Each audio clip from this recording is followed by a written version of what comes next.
Sound check, check, 1, 2. This is the 217 Recovery Podcast with Corey Winfield, Ryan Beckman, and Chris Goss. And none of those guys are with me. Chris Goss, Ryan Beckman, not here tonight. I think it's Chris Goss, though. Pretty sure. We thought it was gross. Oh, well, you didn't want me to say what I said before then? No. Oh, see, she's got a little game now. Because she's mad because, we started doing a podcast, and then she decided to, in the middle of it, I'm sure those guys understand. Turn the TV down. And I was just like, let's just start it over. And she was really upset because she wanted to be one of the guys. She's like, well, you guys mess up all the time, and you just keep going. Yeah, I mean, people went through your kitchen in black underwear. Yeah, talking to the mic. They run past in underwear, and you guys are talking. Well, they weren't actually running. It was the Dark Knight. It was Tyrone. I know, but I'm just saying, you guys talk about things going on in your surroundings. And Mike had the TV too loud. I don't want that to be picking up. All right. Well, welcome. And this, if you're just tuning in, maybe this is your first podcast. This is my mother. Her name is Sandra D. That's what my sister calls Hi, I'm her. Sandy.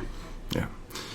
And I've put my mom through a lot. You've probably heard me mention her in every single podcast because she listens to every single one. And when people ask, and they do quite often, how many listeners? Mom, go ahead and have yourself some snacks. Oh, I'm trying to lift my microphone. I'm going to be having the stiffest neck by the time this is over with. He's making me lean into this microphone so far down that I'm starting to get hunchback. Yeah, so people ask me all the time, how many people listen? How many people listen? And Ryan and I usually answer with, I got Corey's mom, his sisters. So we got about four listeners, that we know listen every single day or every time we post a new podcast. But there's more people than that. I just tell him I listen. I don't really. Oh, no, she texts me, that didn't go that way, or you got to stop being mean to Ryan. And well, Ryan has found his voice, so I'm very proud of him. He lets you have it right back now. Yeah. Okay. So it is Christmas Eve. This is when we're recording this, and Merry Christmas, by the way. Yeah, Merry Christmas. Hopefully your Christmas is going okay. Got a message from a friend earlier, and she was asking me if I ever thought about drinking, and have I really gone a year without drinking anything? Yeah.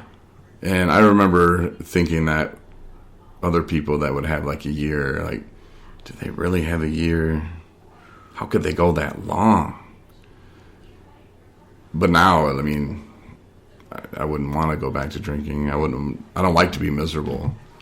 And once the fog, and that's what they say, there's different stages. When you first start on a road to recovery, you hit the pink cloud. Some call it the honeymoon phase, where it's just wow, you're not used to feeling good in the morning. You're not used to feeling good at all, really. So you that comes through, and you're just wow, I can actually get up and go for a walk. And then you hit the wall where it's I just do the same thing every day. This is getting so old. Nothing's changing anymore. I don't feel as good as I used to. And then once you get through that, they say that's when the cloudy phase or the cloudy haze kind of goes away. And I think that's when you start living again. And you just start to come out of it. And I think, I have a year, and they say that's the hardest, to get to that year. And once you do, just start stacking them up. It's if it was that easy, there's still things you have to face in life. But when that person sent me a message tonight, though, it did kind of remind me of, wow, I'm glad I'm not there. I'm glad I'm not drinking again. I'm glad I'm not where I was a year ago. Just getting out of jail. Does this person drink? Mm-hmm. Still, currently? Yeah. She said it's not every day. And, I told her, I'm not texting her at this moment, but that when I would pick up a drink, I could not stop until I was dead broke. and then, or in the hospital, like, I didn't stop. I can't stop. Once the train starts rolling, there's no getting off, So, I mean, if it's someone who can have a drink or two and it'd be fine, but I don't know if she'd be reaching out if she thought she was fine. Like you're trying to determine, is she asking for help in a roundabout way? No, I mean, clearly she was. Is she up north or down here? Downstate. But if she... We're downstate. If she wanted help, there's ways and there's things, but I don't think she's ready for, what it would take. And that scares a lot of people too, the thought of, I can never drink again. When you're in active addiction... She's down here. Yeah, and someone tells you that you could never do it again. Well, your mind is like, whoa, no. You're telling me I can't have ice cream again? I've heard you say that before. Can't have dick, donuts, ice cream, don't and be chocolate? talking. No. That's what it means. I know what it means, but you say it so antagonistically devilish that people are going to think you can't wait to say it and then say what it really means. Well, I know you're just being a little devil. But that's what it means, man. Mm-hmm. I don't mean to sit here at the table in your kitchen and talk about donuts, ice cream, and chocolate. What if you called it Other people call Sid? it dick. I call it Sid. Chocolate, ice cream, and donuts. Where are you getting Depends on how you look at it. Where are you getting the S from? C. What's CI make? What sound does a C and an I make? Well, the I is silent. Oh my gosh! I'm almost embarrassed for you. Everybody knows that. Son. CECI. Ceiling. But no one eats candy or chocolate first. That's the thing. It's progressive disease. It starts with donuts. Chocolate. And it slowly moves to ice cream. I'd have my ice cream first. Donuts are in the morning. Everybody knows coffee. One of the things we learned at rehab. No, it just depends on how you look at it. Well, I mean, depends who you ask. Your little mind wants to be perverted. Oh, don't be talking about no she's in front of your mommy like that. Well, you just said it depends how she looks at it.